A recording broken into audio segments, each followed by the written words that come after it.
आज की क्लास में हम लोग जो फ्रिक्शन टॉपिक पढ़ रहे थे उसके न्यूमेरिकल को सॉल्व करेंगे और देखेंगे। अभी जरूर नहीं कि एक ही सीरीज में सब खत्म हो जाए, कुछ न्यूमेरिकल आज करा रहे हैं, फिर आप लोग अपनी प्रैक्टिस भी जारी रखिएगा।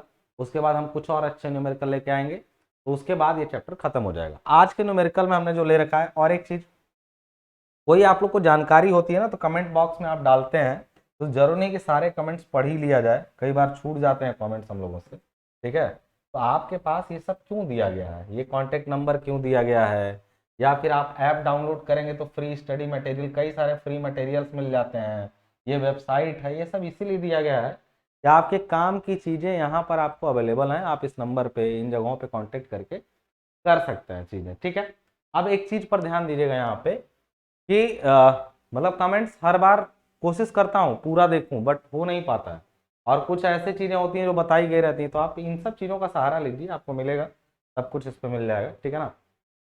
आइए, तो पहला न्यूमेरिकल कह रहा है कि 4.5 किलो न्यूटन का एक पिंड यानी एक बॉडी है, एक रुक्ष क्षैतिज समतल पर। इंग्लिश वाले लोग परेशान ना हो, मैं अभी क्वेश्चन समझाता हूँ।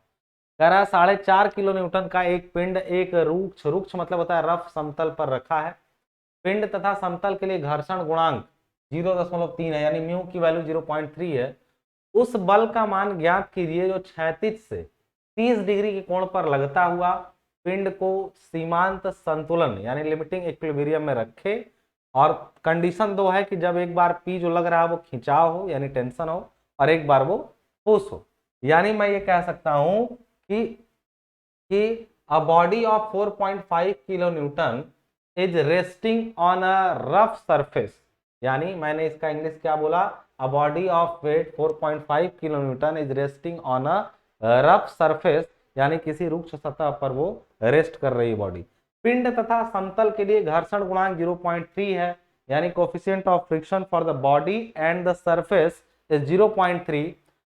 Find the value of force which is acting at an angle of 30 degree from the plane or surface is enough for limiting equilibrium, यानी जो limiting equilibrium के लिए पर्याप्त हो, in case it is tensile और the second case it is compressive।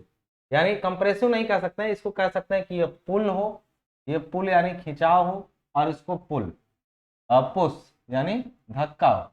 यानी बल की दो स्थितियां हैं, फोटो में आपको दिख भी रहा होगा। असल में ये सॉल्यूशन का ही डायग्राम है, ये सॉल्यूशन का ही डायग्राम है, ये क्वेश्चन में नहीं मिला था हम लोगों से बोला गया है क्वेश्चन में कि ये बॉडी है, इसका अपना वेट ये 5 किलो न्यूटन है, यहाँ पे ये 4.5 नहीं है, यहाँ पर ध्यान दीजिएगा, ये 5 किलो न्यूटन। ठीक है, ये क्वेश्चन में टाइपिंग मिस्टेक है, ये 5 किलो न्यूटन आपका होगा। ठीक है, हाँ, अब देखिएगा यहाँ पे, तो आपका ये 5 किलो न्यूटन का बॉडी है, यानी बॉडी यहाँ पे देखिए 5 किलो न्यूटन की नीचे दिख रही है, और एक बार फोर्स जो लग रहा है वो इधर की तरफ जो है वो पुल फोर्स है, और दूसरी तरफ पुश। तो पहला कंडीशन अभी हमको जो है वो, अभी हमको इस पहले कंडीशन पे विचार करना है। चलिए, इस फोटो से बहुत मतलब नहीं है, मैं आपको पहला कंडीशन यहाँ पर दिखाता हूँ। पहला कंडीशन मैं आपको दिखाता हूँ कि ये आपकी बॉडी है। ठीक है, और बॉडी बॉडी पर जो फोर्स लगा है उसका खुद का वेट, ध्यान दीजिएगा, इसका खुद का वेट, इसका खुद का वेट 5 किलो न्यूटन है। ठीक है ना, और कह रहा है कि ये जिस जिस सतह पे ये है इस टाइम, इसी सतह पे लेटी हुई है ये बॉडी। ठीक है, चलिए इस सतह पे ये बॉडी अभी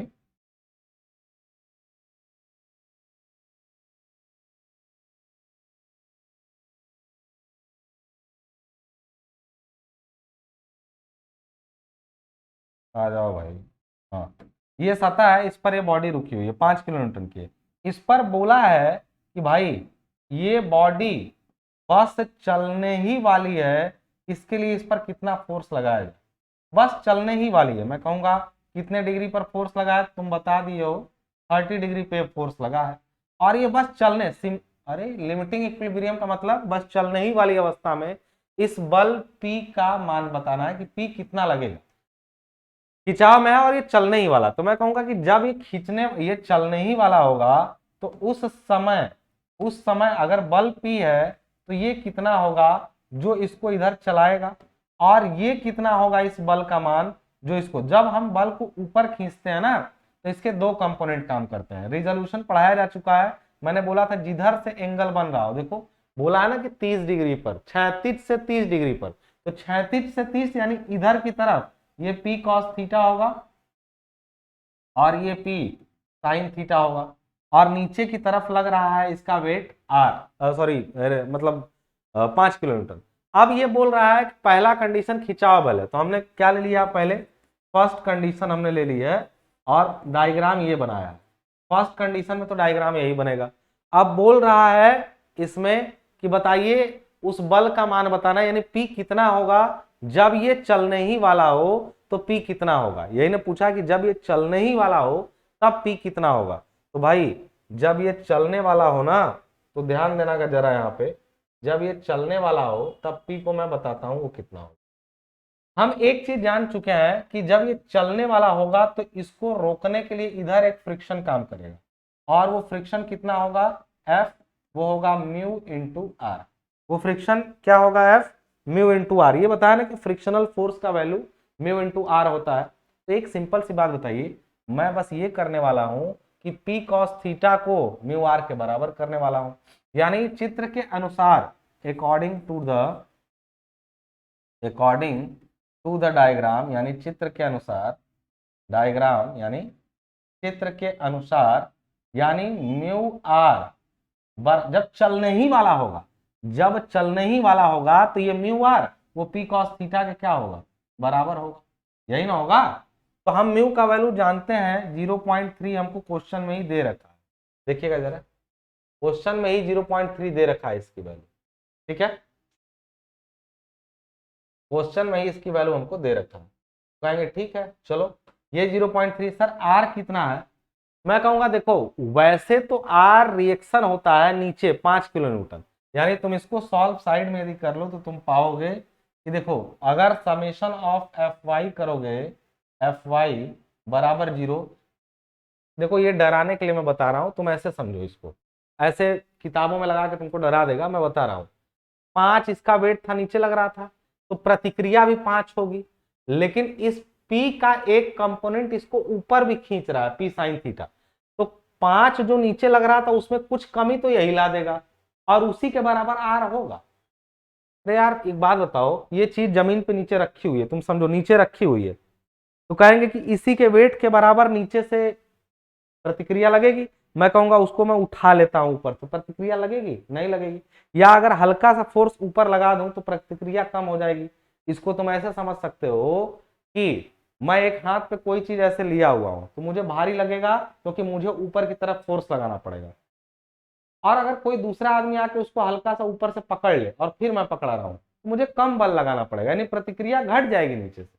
तो प्रतिक्रिया आर का मान क्यों घटा 5 किलो न्यूटन से, क्योंकि वो P sin थीटा उस पर लगा, यानी हम लोग कह सकते हैं कि प्रतिक्रिया आर यानी reaction reaction reaction R is equal to, मैं सीधा लिखूंगा 5 kilo newton minus P sin theta, यानी P का एक कंपोनेंट जो ऊपर काम कर रहा था उस कंपोनेंट, मतलब समझते हो ना, ये बल ऐसे लगा है P 30 डिग्री पे, तो इसका दो कंपोनेंट है, एक कंपोनेंट तो इसको खींचेगा और एक कंपोनेंट ऊपर उठाएगा। कुछ लोगों को लगा कैसे, तो आप एक काम करिए वहां से कुछ चीजों को ना, कोई चीज जमीन पे पड़ी हो उसको ऐसे ऐसे तिरछा खींचिए तो न सिर्फ आगे आएगी बल्कि थोड़ी ऊपर उठेगी, समझ में आ रही बात। तो कोई चीज थोड़ी ऊपर भी उठती है, यानी एक कंपोनेंट फोर्स, जब तिरछा आप किसी चीज को खींचते हैं तो एक कंपोनेंट ऊपर भी काम करता है या और वो रिएक्शन को घटा देता है।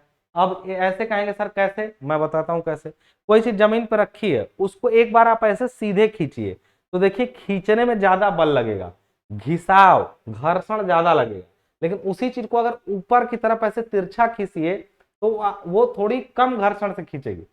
आप ही सोचिए ऐसे कोई चीज जमीन पर पड़ी है उसको एकदम जमीन पे घसीटिए और एक होता है ऐसे अपनी तरफ खींचिए ऊपर, तो ऊपर खींचेंगे ना तो घसीटाव कम होगा, घिसटना कम होगा, यानी उसमें घर्षण कम होगा। और घर्षण क्यों कम हुआ, क्योंकि जो उसका भार था रिएक्शन, वो रिएक्शन ऊपर उठने की वजह से कम हो गया। और जानते हैं घर्षण जो होता है F वो रिएक्शन पे निर्भर करता है। तो घर्षण क्यों घटता है जब तिरछा खींचते हैं? क्योंकि रिएक्शन घटता है, क्योंकि रिएक्शन पहले 5 किलोन्यूटन था, अब 5 माइनस पी साइन थीटा, यानी पहले से कुछ कम हो गया। केवल न्यूमेरिकल लगाना हमारा उद्देश्य नहीं है, आप कुछ नई बातें समझिए भी, ये हमारा उद्देश्य है। रिएक्शन की वैल्यू पहले की तुलना में क्या हो जाएगी? कम हो जाएगी। यानी यहां से हम लोग को पता चला कि जो रिएक्शन है वो 5 kilometre minus P sine theta हो जाएगा। तो मैं यहाँ पर लिख रहा हूँ 5 माइनस पी साइन थीटा बराबर, उधर लिख दिया मैंने पी कॉस थीटा, यही ना। अब एक चीज यहाँ पर देखिएगा सर, हमें तो पी का वैल्यू चाहिए, तो इसको खोल दीजिए जरा। तो 5 या 15 यानी 1.5 हो गया यहाँ पे। अब थीटा की सारी वैल्यू मैं रखने जा रहा हूँ। थीटा चलो रख देते हैं पहले वैल्यू ही। तो ये आ गया 0.3 और ये हो गया 5 माइनस पी और साइन, साइन कितना डिग्री? 30 डिग्री है, 30 डिग्री पे झुका है ना, वो तो दिया है क्वेश्चन में। और यहाँ पी और कॉस कितना हो गया? 30 डिग्री। यानी यहाँ से यदि हम लोग सॉल्व करें तो क्या आ जाएगा? तो ये 0.3 और 5 में से साइन 30 डिग्री का वैल्यू 1/2 होता है। तो पहले 0.3 में हम लोग यहाँ पर मल्टीप्लाई करेंगे, सॉल्व कर देंगे थोड़ा। 0.3 इंटू 0.5 कर दीजिए, तो ये कितनी वैल्यू आ जाएगी? 5 या 15 से 1.5 आ जाएगी, माइनस ये 0.3 इसके साथ भी तो मल्टीप्लाई होगा। तो देखो साइन 30 1/2 और 0.3 से गुणा कर दिए उसमें, तो 0.15 और ये आ जाएगा पी। सॉल्व करना, 1/2 में 0.3 से गुणा करोगे ना तो 0.15, अब पी तो आई है बराबर, उधर हो जाएगा पी और यहाँ पर हो जाएगा अंडर 3/2। ठीक है, अब यहां से अगर सॉल्व करोगे तो उधर पी को भेज दो, यानी √3/2 पी प्लस 0.15 पी बराबर 1.5। यहां से इसको सॉल्व कर लो, कितना आ रहा है? पी को कॉमन करोगे तो √3/2,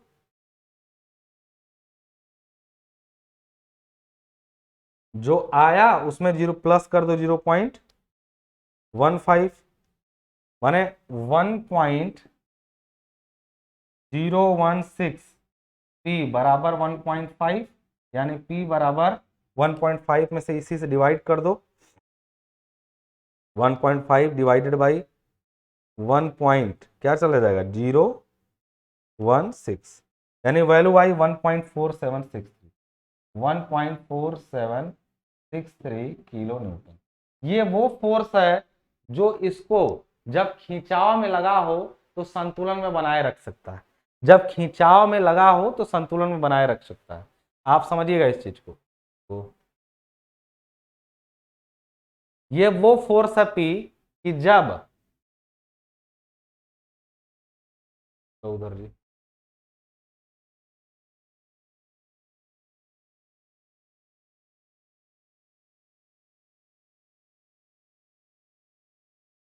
जब ये इस टाइप से लगा हो यहाँ पे तो इसको मतलब बस जब ये बल लगेगा ना 1.47 जो भी आया उतना जब लगेगा तो ये बस चलने ही वाला रहेगा। लेकिन क्या होगा अगर यही बल इधर नीचे की तरफ लगने लगे? तब कितने बल पे ये इधर, अच्छा इस समय उस बल पे ये इधर की तरफ मूवमेंट करेगा। लेकिन यही चीज मैं आपसे पूछूं, सेम चीज, कि जब पी क्या हो, दूसरा केस हो जाए सेकंड कंडीशन कि जब क्या हो, पी जो है वो क्या है? पुश फोर्स है, पुश मतलब धक्का देना, पुश फोर्स हो यानी दबाव में लगा, तो उस स्थिति में सारी चीजें तो वही रहेंगी, सारी चीजें यदि मैं कहूं तो यही रहेंगी, ये पूरा वही सब कुछ वही रहेगा यहाँ पे। यानी अगर मैं बात करूं,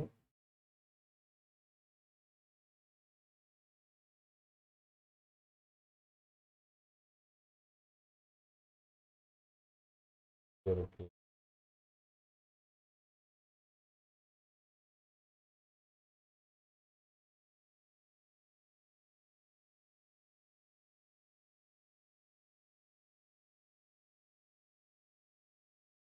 चलिए तो डायग्राम को उधर भेज देते हैं, हम लोग इतने का प्रयोग करते हैं, ठीक है।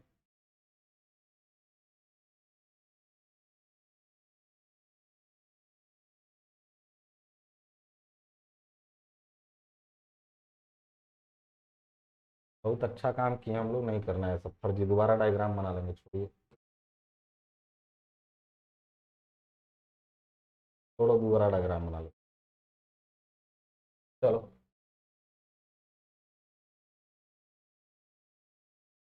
चलो ये लगा हुआ है।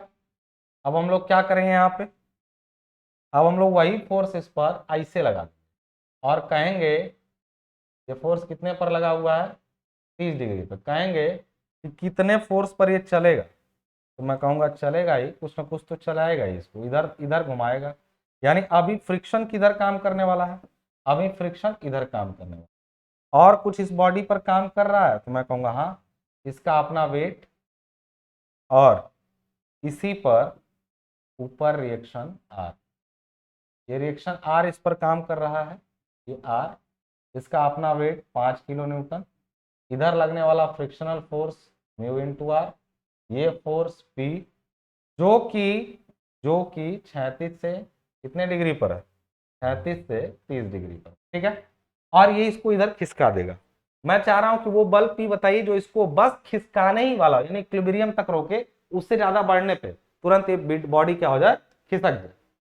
तो उस केस में हम लोग क्या करेंगे भाई, इसमें भी पी के दो कंपोनेंट कटेंगे। पी के दो कंपोनेंट कौन कौन से होंगे, एक पी जो है इसको आगे ले जाएगा इधर की तरफ, और एक पी इसको नीचे की तरफ धक्का देगा, यानी रिएक्शन को बढ़ाएगा। पहले वाला तो रिएक्शन में 5 में कमी लाया था, जब कोई चीज रखी है उसको दबा के आगे भेजते हैं ना, तो घर्षण बढ़ जाता है। यही वजह है कि घास काटने वाली मशीन पर आप कभी देखे होंगे कि घास काटने वाले क्या करते हैं, ऐसे पकड़ के आगे की तरफ ऐसे नहीं घसीटते हैं उधर की तरफ, बल्कि अपनी तरफ खींचते हुए काटते हैं, तो उनको आसानी से बिना घर्षण के बहुत कम लगता है। इसमें घर्षण बढ़ जाता है, यानी एक कंपोनेंट नीचे काम करने लगता है।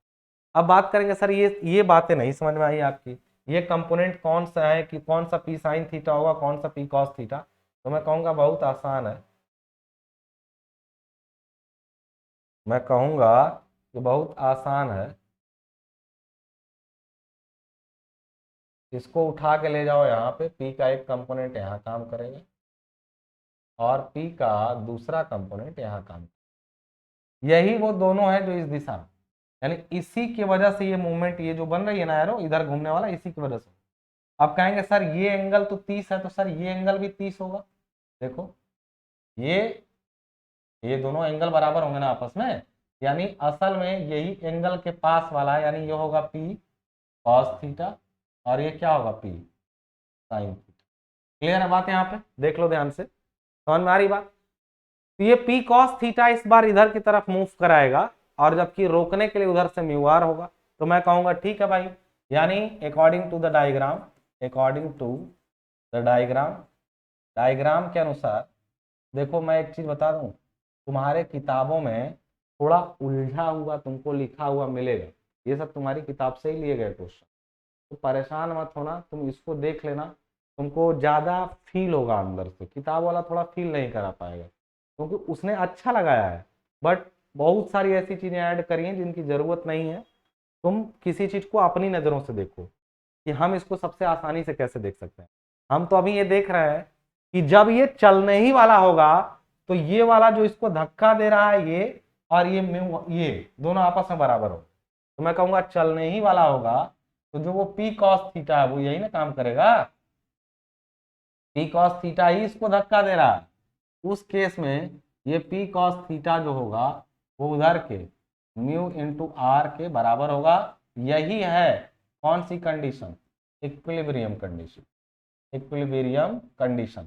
अब वही बात फिर से कि ये सर पी पी हमको पता करना है कितना है, और कॉस ये हो जाएगा 30 डिग्री, और यहाँ म्यू सर 0.3 वो तो दिया ही है, लेकिन इस बार आर की कहानी सर अलग होगी। मैं कहूंगा आर कितना होगा, आर कितना होगा वो वही बात, इस बार आर जो होगा वो इसका ये वाला कंपोनेंट नीचे काम कर रहा है, यानी हम तो 5 किलोमीटर संभाल ही रहे तो ऊपर से भी एक और काम करने लगा, यानी यहाँ आर बराबर होगा 5 प्लस और वो क्या पी साइन, यानी हम आर का वैल्यू यहाँ पे अब रखेंगे, देखो पी कॉस p√3/2 बराबर 0.3, और आर की वैल्यू 5 प्लस पी, आप साइन 30 का वैल्यू रखोगे तो 1/2 होता है, यही ना हो जाएगा, तो यानी ये p/2 हो जाएगा। यानी यहाँ से इसको सॉल्व करेंगे तो हम लोग का p का वैल्यू क्या आ जाएगा, p√3/2, और उधर से उस p/2 में 0.3 से गुणा करोगे तो वो इधर आ जाएगा, माइनस हो जाएगा ये, और कितना हो जाएगा 0.3/2, यानी लिख ही देते हैं बाई 2, और ये कितना हो जाएगा, ये p के साथ में आ जाएगा और बराबर हो जाएगा उधर 5 या 15, यानी 1.5 हो जाएगा। सॉल्व कर दो p का वो मान, तो यहाँ से जब p को कॉमन निकालोगे ना तो √3/2 में से 0.3/2 जाएगा तो p बराबर जो होगा 1.5 और डिवाइडेड बाई, इसको सॉल्व करो √3/2 माइनस, तो ये आ जाएगा कितना, √3 माइनस 0.3 जो आया, अरे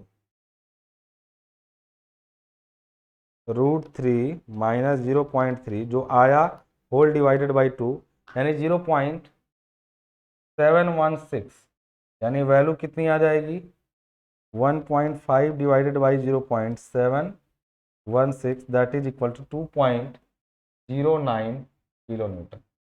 यानी पहले केस में जब इसको खिसकाना था, जब इस बॉडी को खिसकाना था और तब हमने उसको अपनी तरफ खींचा, इस स्थिति में हमने इसको इधर खिसकाना, अपनी तरफ खींचा ऐसे, तो इधर की तरफ क्या करी, आसानी से खिसक गई, और बल कितना लगाना पड़ा, बस इससे थोड़ा सा ज्यादा, क्योंकि इक्विलिब्रियम फोर्स है। लेकिन जब इसको हम नीचे, क्यों ये बल काफी कम है 1.47 है, और वो बल जो धक्का देने पे तो वो 2.09 है। ऑब्वियसली हम लोग इसका रिजल्ट भी लिख सकते हैं, रिजल्ट हमने इसको क्या लिखा, sliding by pull is easier than push, यानी किसी चीज को स्लाइड कराना है तो बाई पुल इजी है, बाई पुश जो है वो मुश्किल हो जाता है। ये इस पूरे न्यूमेरिकल का जो चिट्ठा था, रिजल्ट था, वो है ये। आप अगर आईआईटी वगैरह का कोर्स करते हैं, कोटा वगैरह में जो लोग तैयारी करते हैं, ये फेमस क्वेश्चंस में से एक आता है फ्रिक्शन पे, बस हिंदी में है जरूर, लेकिन इससे ये प्रूफ भी होता है कि इस क्वेश्चन में ये प्रूफ भी होता है यहाँ पे कि ऐसे में हम लोग को खींचना आसान है, क्योंकि कम बल में इससे भाई इक्विलिब्रियम, मतलब इससे ज्यादा फोर्स लगने पे वो चल देगा। अब यही काम यहाँ भी हुआ है, इक्विलिब्रियम में चल देगा। ठीक है, तो आई होप कि इस क्वेश्चन का पूरा मतलब आप समझे, लगा भी लिए। अगर देख चुके हैं तो अब अगला क्वेश्चन देखिए कि अगला क्वेश्चन क्या कहता है। एक 40 न्यूटन भार का पिंड किसी रुक्ष क्षैतिज समतल पर रखा हुआ है, सतह का स्थैतिक घर्षण गुणांक का मान 0.4 है, यानी म्यू का वैल्यू जो दिया है वो 0.4 है। ठीक है ना, म्यू का वैल्यू कितना है 0.4 है। दो चीजें हमको दी है, एक म्यू दिया है 0.4 और एक पिंड का भार जो डब्ल्यू दिया है वो क्षैतिज समतल पे है, तो आर भी वही होगा, और इसका वेट है कितना 40 न्यूटन। ठीक है, कह रहा है कि ऐसा पिंड पर एक एक करके 8 न्यूटन, 16 न्यूटन तथा 24 न्यूटन के क्षैतिज बल लगाए जा रहे हैं। यानी ये जो बॉडी इस सरफेस पर रखी गई उसका वेट तो 40 न्यूटन है, और बोला है कि एक एक करके पहले इस बॉडी पर, सबसे पहले इस बॉडी पर 8 न्यूटन का फोर्स लगा है, फिर इस बॉडी पर 16 न्यूटन, और फिर इस बॉडी पर 24 न्यूटन का क्षैतिज बल लगाए जाते हैं। पिंड की गतिशीलता पर टिप्पणी करिए, यानी बताइए बॉडी चलेगी कि नहीं चलेगी।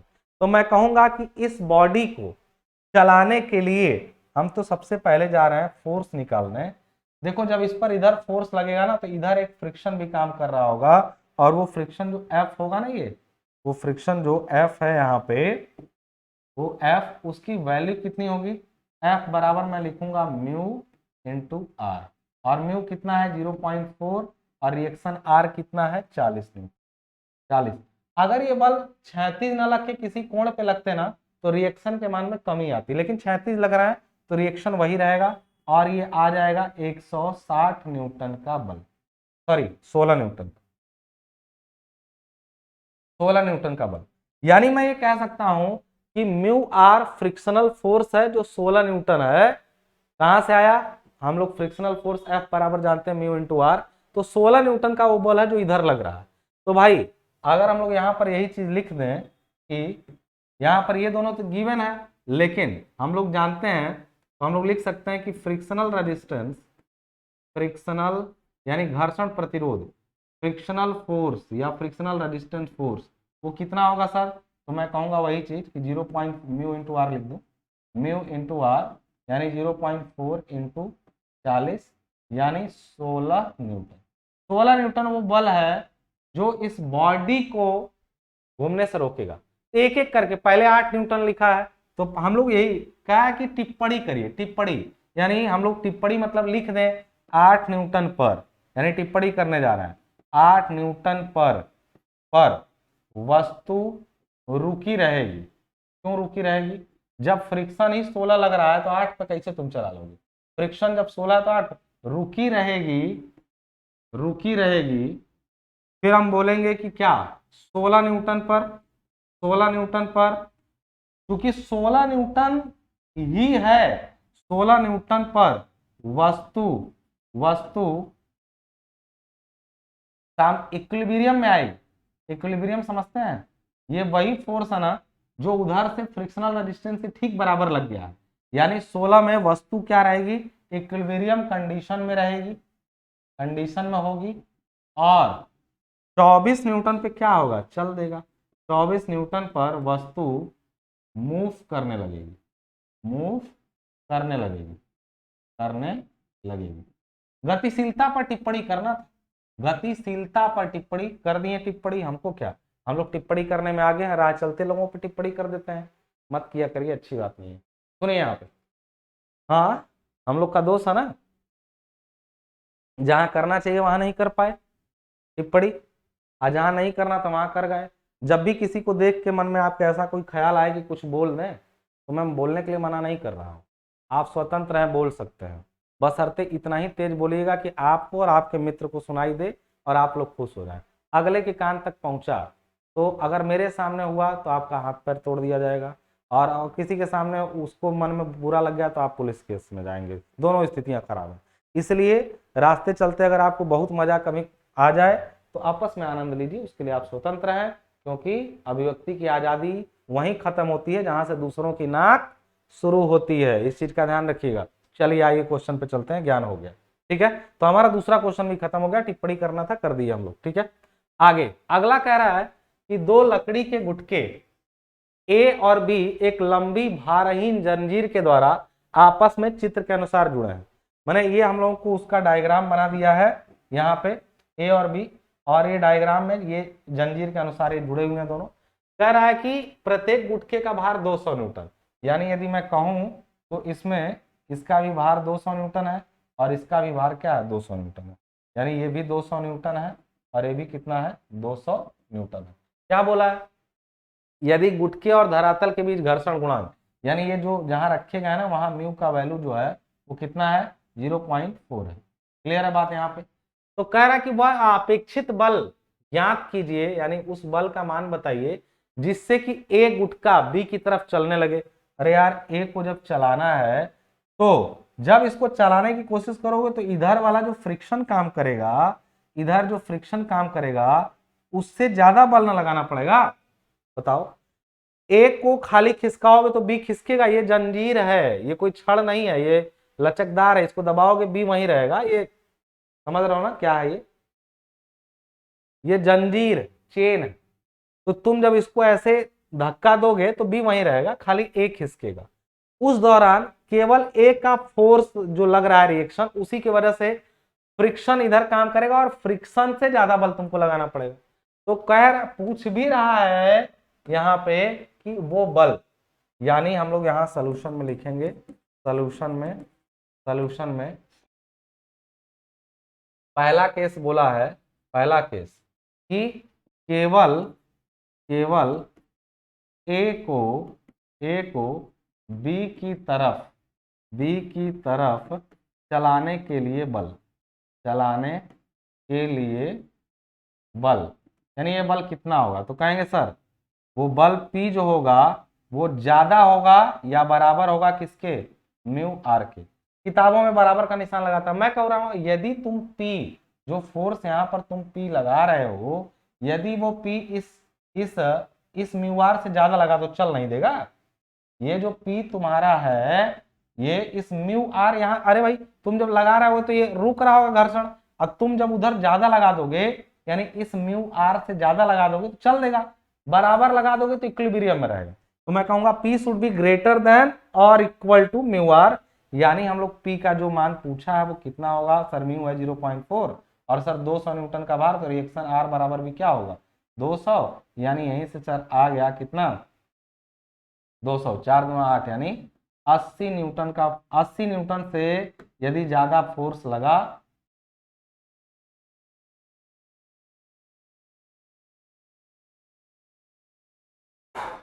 तो हटाना।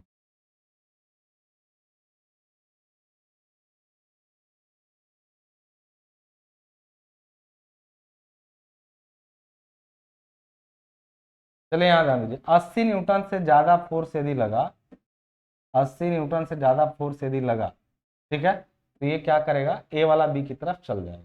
लेकिन आगे क्वेश्चन में पूछा है कि उपरोक्त में बी गुटके पर अपेक्षित बल, बी गुटके पर अपेक्षित क्षैतिज बल, यानी इस बी पर क्षैतिज बल बताइए जिससे कि पूरा संयोजन दाहिनी ओर, पूरा संयोजन मतलब पूरा ये जो हिसाब है यही चलना शुरू कर दे, यानी पूरा हिसाब जो है ये दोनों पूरा ये उठ के बी और ए सब एक साथ चलने लगे, दाहिनी ओर मतलब यही ना राइट हैंड साइड है। तो भाई अब दोनों का करो तब फिर, इसका भी 200 इसका भी 200, तो यानी दूसरा कंडीशन हो जाएगा सेकंड कंडीशन, तो मैं कहूंगा कि फॉर कंप्लीट अरेंजमेंट, पूरे संयोजन के लिए complete arrangement to move P is greater than equal to, फिर से मैं वही लिखूंगा म्यू आर, लेकिन अब आर दो, अरे इसका 200 न्यूटन उसका भी 200 न्यूटन, यानी P बड़ा होगा किससे 0.4, ये क्या हो जाएगा 200 प्लस 200, यानी P ज्यादा होना चाहिए किससे 4 चौका 16 यानी 160 न्यूटन से। बहुत आसान बात है, बहुत आसान बात है कि एक को चलाने के लिए 80 न्यूटन चाहिए था और दोनों को चलाने के लिए 160 न्यूटन, एक को चलाने के लिए 80 न्यूटन चाहिए, दोनों को चलाने के लिए 160 न्यूटन चाहिए। यही आपका था पूरा क्या इस क्वेश्चन का कहानी, ठीक है, क्लियर है पूरी बात। अगला क्वेश्चन देख लीजिए क्या कह रहा है। अगला कह रहा है यहाँ पे 40 न्यूटन का एक भार सीमांत या चरम संतुलन में 30 डिग्री पर झुके एक रुक्ष समतल पर रखा है, वस्तु और तल के बीच में घर्षण गुणांक ज्ञात कीजिए। मजेदार बात यह है इसमें कि 30 डिग्री पर झुके एक समतल, यानी एक समतल जो यहां से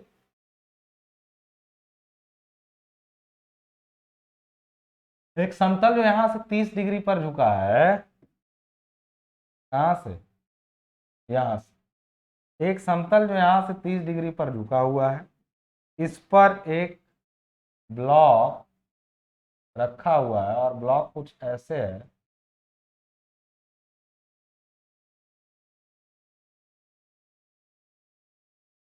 ऐसे रखा हुआ है ब्लॉक, ठीक है, कह रहा है कि 40 किलोन्यूटन इसका वेट है, इसका वेट कितना है भाई, सिंपली इसका वेट कितना है तो मैं बोलूंगा इसका वेट है 40 न्यूटन। 40 न्यूटन भार 40 न्यूटन का एक भार सीमांत या चरम संतुलन यानी लिमिटिंग इक्विलिब्रियम में है, अर्थात ये बस अब सरकने ही वाला, कह रहा है कि 30 डिग्री पर झुके एक रुक्ष समतल पर रखा है, वस्तु तथा तल के बीच में घर्षण गुणांक यानी म्यू जो है वो क्या होगा, और ये चलने ही वाला है। अच्छा इसका मतलब समझ रहे हो, ये चलने वाला है ना, तो इसका अर्थ है कि ये इसका ये कंपोनेंट एक होगा, दूसरा कंपोनेंट एक होगा, जब ये चलने ही वाला होगा तो ये वाला बल कितना होगा, तो कहोगे सर 40 यानी 40 और साइन 30 डिग्री का ये बल होगा जो नीचे लग रहा है, यानी फ्रिक्शन भी यही होगा, यानी फ्रिक्शन चलने समय में इक्विलिब्रियम के लिए मान लीजिए ये फोर्स F, यानी हमने जो कहा वो डायग्राम बना दिया। यदि मैं इसके सॉल्यूशन की बात करूं तो मैं कहूंगा चित्र मैंने कभी क्वेश्चन से चित्र बना दो, चित्र के अनुसार यानी अकॉर्डिंग टू डायग्राम, इससे क्या होता है ना तुम लिखने से बच जाते हो, राम कहानी लिखने से बच जाते हो, ये ऐसे वैसे कुछ नहीं, चित्र के अनुसार हम लोग कहेंगे कि भाई फॉर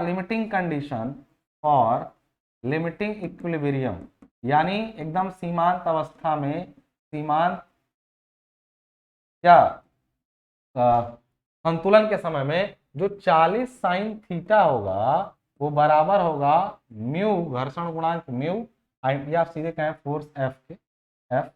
अब कहेंगे सर ये एफ कितना होगा, तो म्यू इंटू आर, ये आर कितना है यहाँ पे, reaction R, that is equal to 40 cos theta, यानी कॉस 30 डिग्री, यानी अरे नहीं समझे, ये 30 डिग्री का एंगल 40, ये होगा 40 और √3/2, यानी कह सकते हैं 20√3। ये आर की वैल्यू है रिएक्शन की। तो एफ बराबर, यानी हम लोग यहां पर लिख रहे हैं, यहां पर हम लोग लिख रहे हैं इसको 40 साइन 30 डिग्री बराबर हम लोग लिख सकते हैं एफ, या हम लोग लिख सकते हैं साइन 30 डिग्री का वैल्यू 1/2, यानी हम लोग लिख सकते हैं कि 20 बराबर, ये एफ का वैल्यू कितना होगा, म्यू इंटू आर, आर कितना है, चलो एक बार और स्टेप बढ़ा लेते हैं, कहोगे सर बहुत कम में आप निपटा दे रहे हैं, किताब में तो सर बढ़िया समझाया है, यार समझ में आना चाहिए ना तुमको, किताब में देखोगे ये सबका सोल्यूशन बहुत खतरनाक खतरनाक, म्यू हो गया और आर की वैल्यू कितनी हो गई, आर बराबर हम वही वैल्यू रख देंगे 20 और रूट क्या कर देंगे 3, यानी यहाँ से म्यू बराबर क्या आ जाएगा, म्यू बराबर तो 20/20√3, यानी कहेंगे 1/√3, यही तुम्हारे म्यू का क्या होगा, वैल्यू हो जाएगा। देखना मेरा सोल्यूशन देखो कितनी देर में हो रहा है, और तुम इसको कहीं और ढूंढोगे तब देखना किताब उताब में बहुत लंबा चौड़ा इसका सोल्यूशन किया गया है। यदि आपको वीडियो पसंद आ रही है थोड़ा शेयर वेयर करिए, अपने दोस्तों तक पहुंचाइए, फ्रिक्शन के अपने से न्यूमेरिकल लगाइए, जितना आप ज्यादा ब्रेक करना चीजों को सीख जाएंगे सही से। देखिए सब फोर्स का रिजोल्यूशन वगैरह शुरू में पढ़े थे, अब प्रयोग हो रहा है, मैंने उसी समय बोला था जब रिजोल्यूशन ऑफ फोर्स पढ़ा रहा था, मैंने बोला था देखो इसको यहीं पर सीख लो लेकिन चिंता मत करो ये आगे फिर आएगा, मैंने आपसे बताया था कि अभी सीख लो लेकिन ये आगे फिर आएगा, चिंता मत करो, ठीक है। तो आ रहा है आगे, देखते रहिए आपका। तो हमारा आंसर आ चुका है, म्यू का वैल्यू वही पूछा था ना, घर्षण गुणांक निकाल दिए, घर्षण गुणांक देख लीजिए कैसे आया है। अब आगे 36 से 30 डिग्री पर अवनत यानी इंक्लाइंड या झुके हुए समतल पर 60 न्यूटन का एक पिंड रखा है, यानी एक बॉडी है 60 न्यूटन उसका वेट है, कह रहा है कि 24 न्यूटन भार का बल तल के समांतर पिंड पर लगा है, यानी कि 24 न्यूटन का एक बल भी उस बॉडी पर क्या है, लगा हुआ है। यदि पिंड नीचे की ओर फिसलने की स्थिति में हो तो घर्षण कोण ज्ञात कीजिए। देखिए ये नहीं बोला कि वो बल कैसे लगा है, मतलब देखो एक कंडीशन है कि पी कैसा लग जाए, बाहर लग जाए, एक कंडीशन है दबाव में लग जाए। भाई एक बार इसने ऐसे लगा दिया, एक बार पी को ऐसे लगा दिया है, तो क्वेश्चन में ये बात मेंशन नहीं है, इस वजह से सोल्यूशन में दो स्थितियां बन गई हैं। आपको इसमें एक बात मेंशन या तो करके देगा या तो दोनों देगा, तो आप लिख के देगा, इसमें भले ही वरना लिखा है, इसमें लिख के देगा कि वो पुल फोर्स है कि पुश फोर्स। 36 से 30 डिग्री पर अवनत, यानी 36 से, मैं अपना डायग्राम बना लेता हूं सीधे, बड़ा अच्छा डायग्राम है मेरा, चलिए 36 से 30 डिग्री पर अवनत, ये रहा 36 से 30 डिग्री, ठीक है, ये 30 डिग्री है, और कोई ब्लॉक रखा गया है, एक 60 किलोन्यूटन का पिंड, यानी ये जो पिंड है, ये बॉडी, पिंड मतलब यार बॉडी कोई बाहर, ये ऐसे इस पर रखा गया, ठीक है।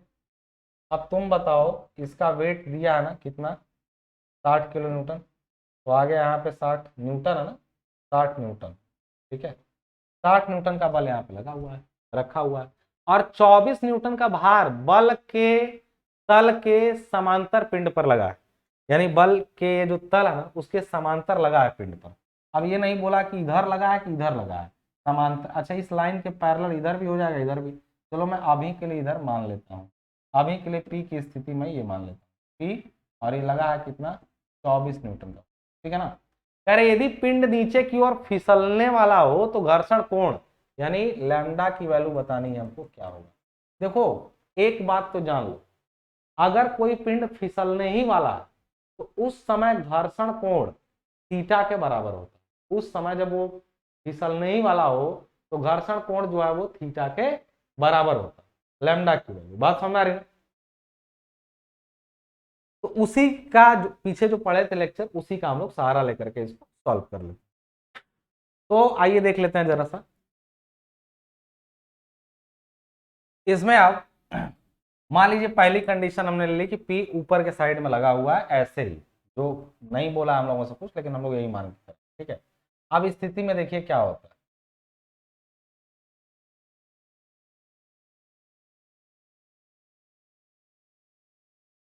चलिए, ये स्थिति आपको दिख रही है, मैं कुछ चीजें आपको बना के दिखा रहा हूं। जब ये P इधर लग रहा होगा और वस्तु तो इधर गिरना चाह रही है और गिरने ही वाली है, तो इस स्थिति में जरा ध्यान दीजिएगा। जब ये गिर रही होगी तो इस पर दो चीजें काम कर रही होंगी।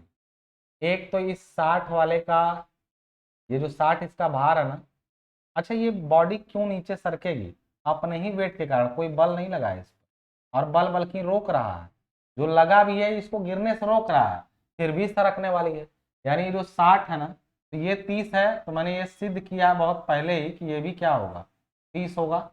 अगर ये एंगल 30 है तो वो भी 30 होगा, ये प्रूफ करा चुका हूँ पीछे फ्रिक्शन के बेसिक वीडियो। तो ये कितना होगा जो इधर लगेगा अपने भार के कारण? तो बार बार वही 60 साइन 30, और ये कितना होगा 60 कॉस 30 हो जाएगा, और यही रिएक्शन आर की वैल्यू होगी। और यहाँ पर ये इधर की तरफ लगने वाला फोर्स हमें पता करना है घर्षण कोण का। यदि आप नोटिस करेंगे तो पाएंगे घर्षण कोण ज्ञात कीजिए, कर लेते हैं ज्ञात। असल में हमको म्यू निकालना है, म्यू निकाल लेंगे तो म्यू बराबर होता है tan थीटा, तो tan थीटा से थीटा भी निकल जाएगा।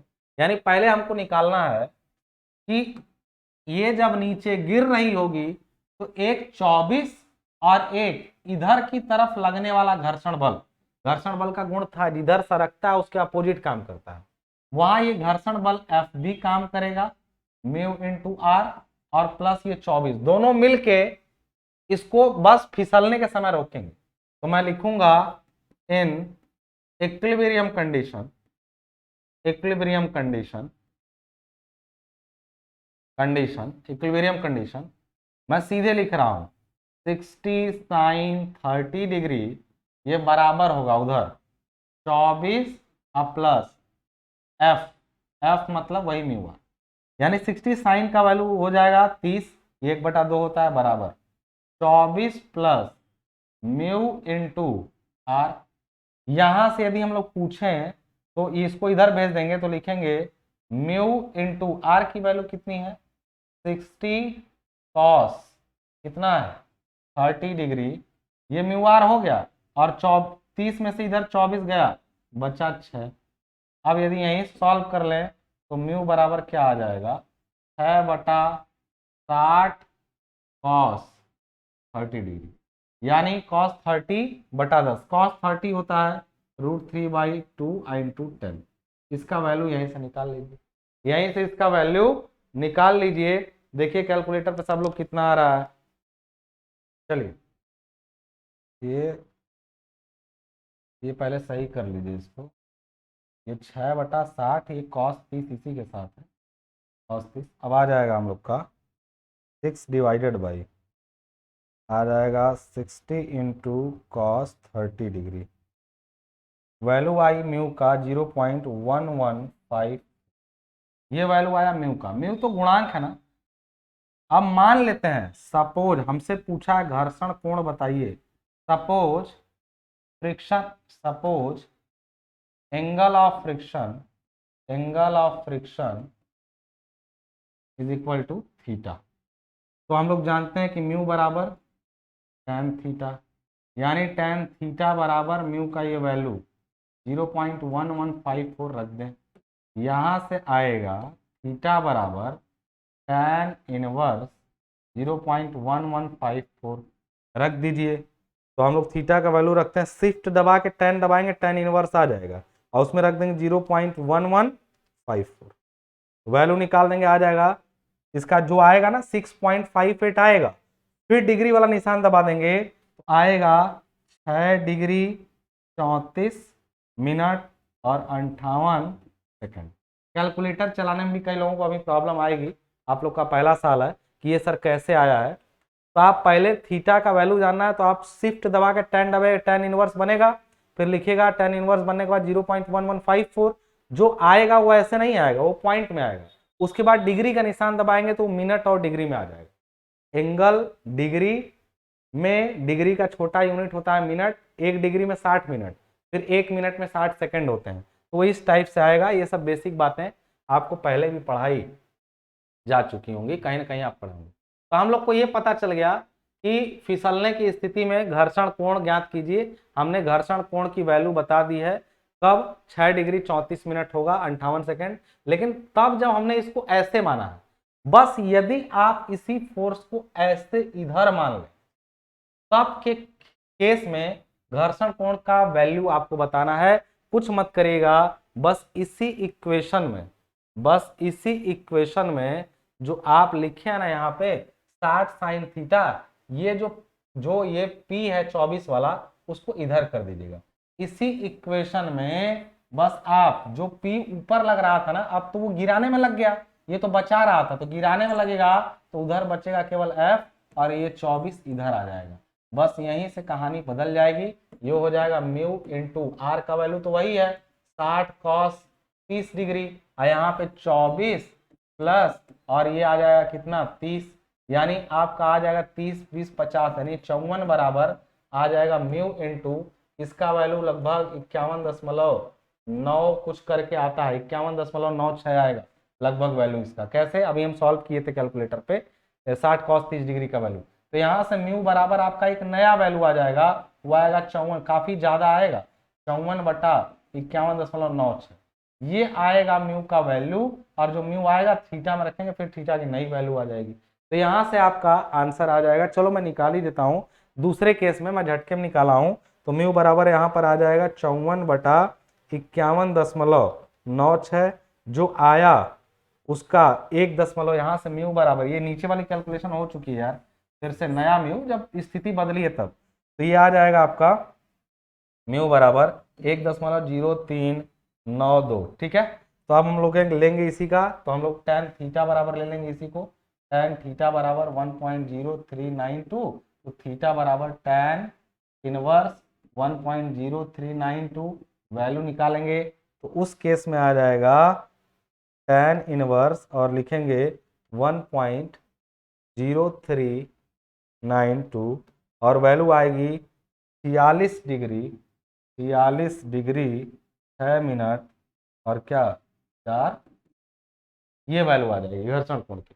यानी आपको मैंने दोनों न्यूमेरिकल आपको लगा के दिखा दिया, आप मिला लीजिएगा। 5 न्यूमेरिकल आज हम लोगों ने फ्रिक्शन के करे, फ्रिक्शन के 5 न्यूमेरिकल आज हम लोगों ने करे पूरा।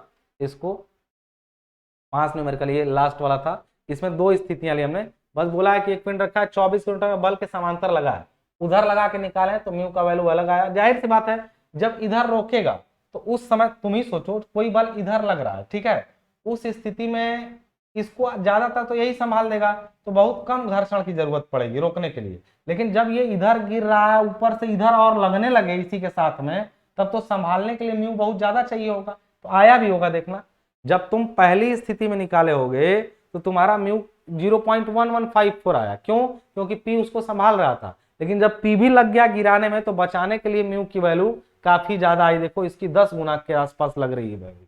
तो आप इससे रिजल्ट भी बहुत सारे निकाल सकते हैं। जो आपने आज सीखा उसको आई होप आपको समझ में आई होंगी चीजें। मैं एकदम आराम से पढ़ाया हूँ, न्यूमेरिकल खुद से लगा लगा के कैलकुलेटर दबाया हूँ, ऐसा नहीं कि छपा छपाया मैंने आपको दिखा दिया कि हाँ ये छपा हुआ है। मैं आपके साथ साथ काम करता हूँ, तो आप जब मैं आपके साथ काम कर रहा हूँ तो मैं उम्मीद करता हूँ कि आप भी मुझे समझेंगे। चलिए, इस पर चर्चा लंबी चलेगी, हम लोग एक लेक्चर और लेंगे अभी फ्रिक्शन का न्यूमेरिकल वाला, बाकी उसके बाद अगला चैप्टर स्टार्ट करेंगे।